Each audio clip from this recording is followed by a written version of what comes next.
Hey guys, thanks for joining me. I wanted to give you a brief rundown of my fourth day of my PSD training with my trainer Wayne, and sort of a brief overview of the PSD training phase, as well as a review based on my experience so far with it.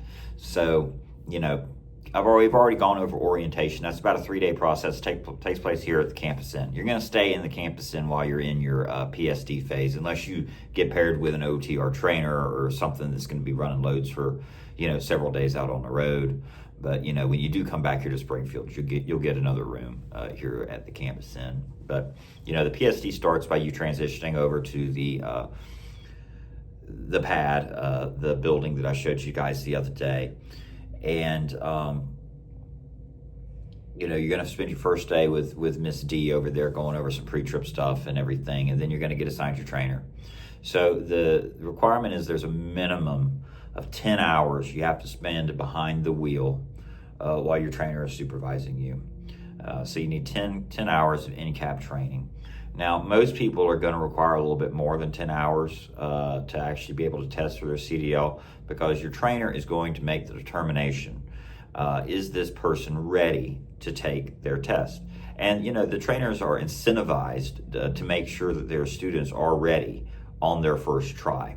So you're not going to be rushed through this just so your trainer can bring another student in and get paid for that next student. No, because if you try to test out and you fail, it makes the trainer look bad.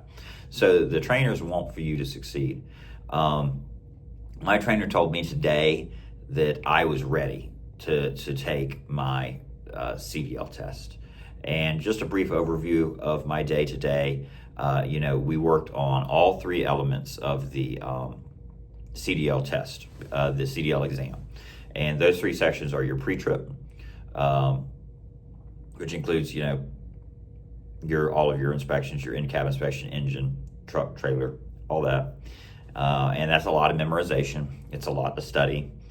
And then, of course, your pad exercises, those 4 exercises that we've explained before. Your straight line pull-up, your straight line back, your offset pull-up, and your offset back. And your general driving abilities. So we went over all of those today. I did all 4 pad exercises probably a dozen times today and did really well on them.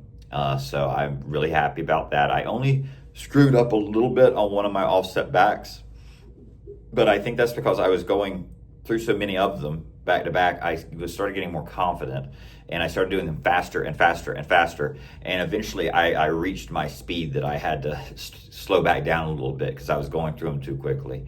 But, still passed on that, passed on my pre-trip inspection, through practice exam, basically. And my general driving abilities are good. We did about a 2-hour drive around town. So that was enjoyable. I love being behind the wheel of a truck. So I had a good day today. But, my trainer told me today, you'll be good to test out probably next Tuesday. So he's gone ahead and put in a request for me. So that's ahead of schedule. So that goes to show, that, if you're here and you've got your head clear and you're focused, this process doesn't take as long as a lot of people think. And your trainer doesn't want to just hold on to you either so they can run team miles or something. I've heard people say that. That's just BS. Because your PSD trainer, they have to be supervising you the whole time. They can't be back there sleeping a sleeper while you're driving for them. So that's a myth that needs to stop going around. Now, with the T&T phase, I haven't experienced that yet, but I don't see that being true. So, once you test out for your CDL, you'll get a $250 bonus if you pass on your first try. If you fail on your first try, you can retest again. And on your second try, you won't get paid any kind of bonus, but you still get your CDL. I've heard mixed reviews about whether or not you're allowed to test a third time. They don't want to answer you when you ask if you can test a third time. The general consensus that I've received, though, is no. There's no third try. There are 2 tries. So that's something to keep in mind. But, after you test out, you get your CDL, you're going to be given a couple of options. You can go home for a few days, register your CDL, and then come back and get paired with your T&T trainer.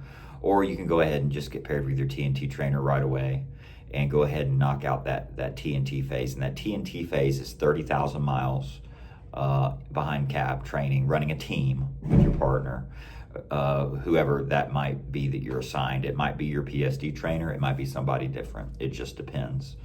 But something to keep in mind about that, which, by the way, that takes about 4 to 5, maybe 6 weeks total. And the miles that are accumulated are the team miles. It's not your individual miles. So when your trainer is driving, those miles are counting towards your 30, and the same as if you were driving the truck. Now, your T&T phase trainer has to agree that you're competent enough to upgrade to an independent truck. So keep that in mind when you're with your T&T trainer. Be nice, be competent, don't be lazy, or they might keep you there a little bit longer. And make sure you drive safe. If you have an accident, you have another 10,000 miles added to your T&T training phase. If you speed more than 5 miles over the speed limit for just a few seconds, that's another 10,000 miles on your T&T training phase. So safety is a huge priority here. So make sure you're being safe while you're in either your PSD or your T&T training phase.